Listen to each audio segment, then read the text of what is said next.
Deleted session, July 16, 1979. Good evening. Now, I will be simplifying somewhat to make several points. To some extent, creativity involves you in a contradiction with the evidence of reality within your world. It puts you in a peculiar state of being, or in a peculiar relationship with the accepted world of factual evidence. The state of creativity can be discussed as if it were a separate state, like waking or sleeping. It can, in fact, involve waking dreams. In the usual awake state, in the terms of now of this discussion, you deal with the available physical evidence of the world as it appears to present perception, that is, or with what you can see or feel or touch, either immediately or through physical instruments. In the dream state, you deal with objects that may or may not have a physical reality. You mix times and places, and the dream itself is a kind of completed act. Creativity allows you, while awake, to ignore or even to contradict what seems to be the hard evidence of non-reality, either in large or small terms. The creative act involves you in a process whereby you bring from a mental dimension new events into the world that were not there before.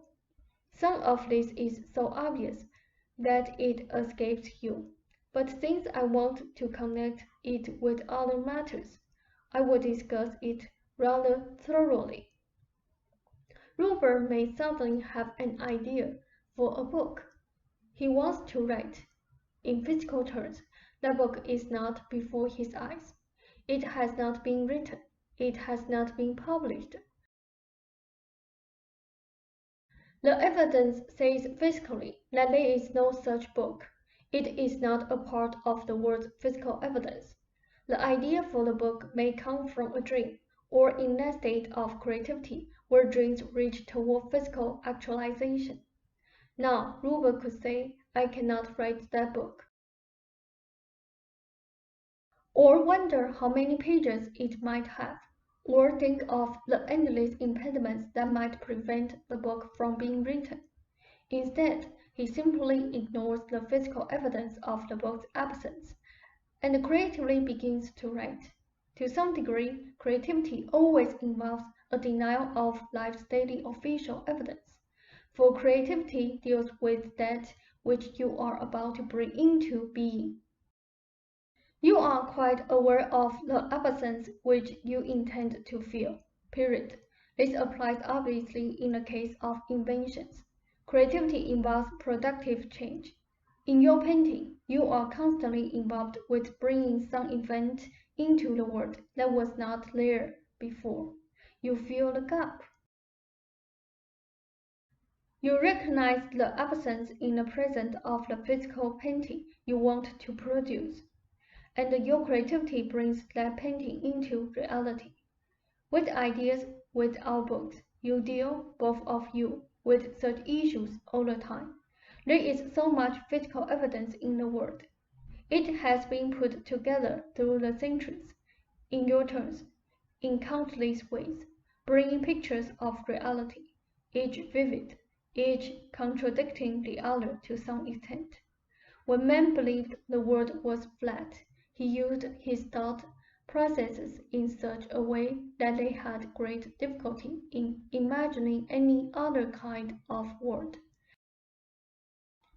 and read the evidence so that it fit the flat word picture. The word's evidence, the objects, sensations, and so forth, should be respected and enjoyed. It should not be forgotten, however, that such evidence gives us a composite picture, not only of patterns of perception, but of habits of perception.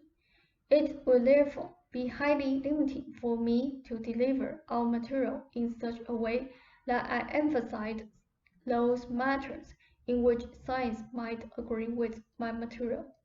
In your society, people have been taught in many areas that change can only lead to a deterioration, and this seems to have a scientific justification. Creativity thrives on change, however. I want you both to look at Rupert's physical condition in the light of what I have just said about creativity always contradicting the evidence to some degree. In your works, you both automatically have the courage, the daring to allow creativity its way. To some extent, however, you are both still hypnotized by the evidence of Rupert's condition, where instead it should be used as a jumping off board, as a gap to be filled with reality. When you create, you dream. Creativity, again, thrives on dreaming, and dreaming serves as a conduit for frameworks tools activity. You do not concentrate on what stands in your way. You do not imagine impediments. Rupert has done well, flowing impulses, and the altered step patterns have indeed been beneficial for his body to compensate for the lack of normal steady motion, wanted the extra activity. For another thing, this allows a break-up of certain mental and physical habits, a gentle shock to the mental and physical systems that allows for beneficial change. Some years ago, just before you took on the second apartment, Rupert complained in his journal that it seems as if the day was gray, or that color had fled the world. His condition had bothered his eyes then, and they recuperated over a period of time. The lack of motion, however, in the last episode, was more noticeable. The constriction in the neck, muscles, and head. The situation there is as I have given in the past, and again, the problem is that you find yourselves confronted by the evidence. No one symptom exists by itself, but on an overall basis. There is an exercise Rupert read that will help here, where one imagines the eyes sinking backward into the head. It is in a book of his. If you really learned to tread framework 2, you would set your goals there, and trust that they would be as creatively manifested as your books or paintings. The same applies to the production, the physical production, of the physical book's apprentice, or to sales.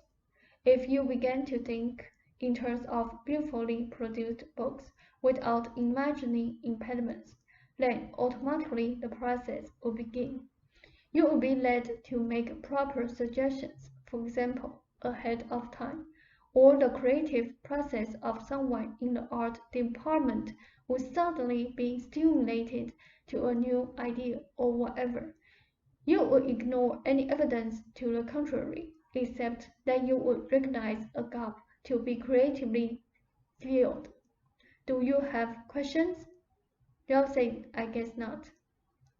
She said, listen to what I have said again. Apply creativity to all levels of your lives, and I bid you a fond good evening. Ralph said, thank you, said good night. She said, I meant to remark that the very late evening or pre-dawn hours are indeed excellent times for creativity, particularly since the minds of men and women are not so focused upon the physical evidence of the world, so that in a strange fashion the burden of that evidence is less, and there is some built-in advantage. It is as if now the mental atmosphere was clearer, and you would find ideas flowing into your mind in those hours also, particularly with that playfully now in mind. I'm not saying that you should make the nighttime hours your own official ones, but they do provide creativity with an additional ease, along with the changes in official patterns and of session. Ralph said, thank you.